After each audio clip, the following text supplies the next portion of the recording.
The police station on the quiet edge of town was usually filled with the ordinary sounds of paperwork being shuffled, radios crackling, and officers exchanging routine updates. But that calm was shattered one cold afternoon when the front doors burst open and a tiny girl, no older than 7, came running in. Her cheeks were streaked with tears, her small fists balled at her sides, and her breathing ragged as though she had been running for miles. She stumbled to the nearest officer, tugged at his sleeve with trembling hands, and between sobs managed to plead, "Please, please follow me home." There was desperation in her voice, the kind that makes grown men freeze and hearts skip a beat. Before we continue deeper into this emotional story, if moments of kindness, resilience, and hope touch your heart, please take a second to like this video, share it with someone who believes in the power of compassion, and subscribe to Kindness Corner for more stories that remind us of the good in humanity. And don't forget to leave your thoughts in the comments, we love hearing from you. The officer, a seasoned man named Daniel, crouched to meet the girl's eye level. He had seen fear before, but the look in her young eyes wasn't just fear, it was urgency. Without hesitation, Daniel signaled to 2 other officers. They grabbed their coats and followed the child out into the biting wind. The little girl led them down side streets and back alleys, her tiny legs moving faster than they thought possible, driven by something beyond fear, by love, and by responsibility far too big for a child her age. When they reached the end of a cracked road, she stopped in front of a dilapidated house. The windows were fogged, curtains torn, the paint on the door peeling away in long strips. She looked back at the officers, eyes wide and glassy, and whispered, "Please hurry." They entered cautiously, unsure of what they would find. But nothing could have prepared them for the scene inside. The air was heavy with the smell of damp wood and faint smoke from a broken heater. In the corner of the dimly lit living room lay a woman, frail, pale, and barely conscious. The little girl darted to her side, clutching her mother's hand. "Mommy, I brought help," she whispered, tears streaming down her face.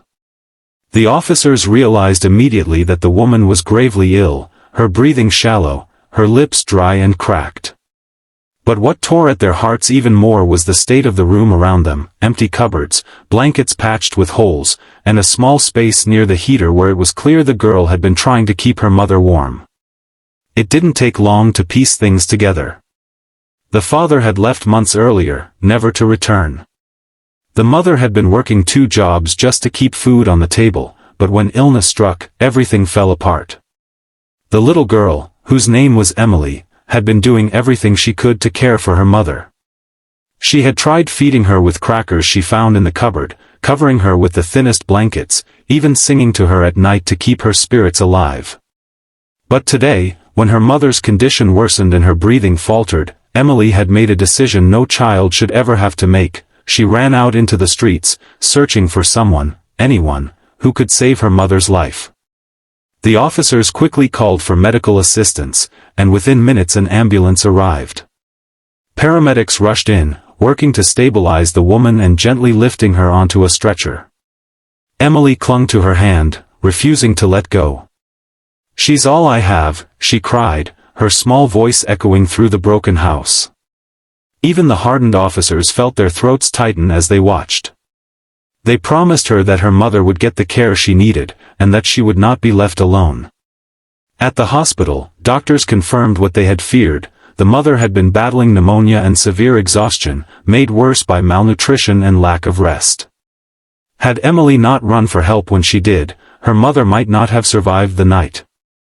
The officers stayed by Emily's side as doctors worked tirelessly, and for the first time in what felt like forever, Emily was no longer carrying the weight of the world alone.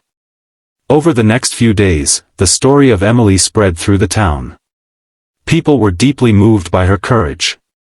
Neighbors who had never spoken to the family before came forward with meals, clothes, and donations.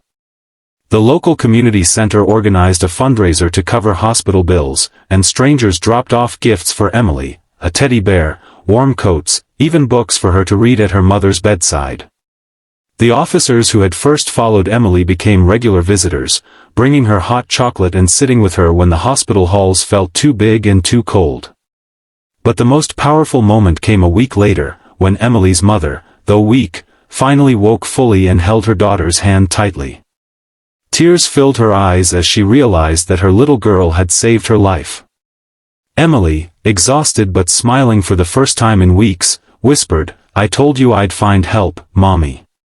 And for everyone in the room, doctors, nurses, officers, it was impossible to hold back tears. Emily's bravery didn't just save her mother, it united a community.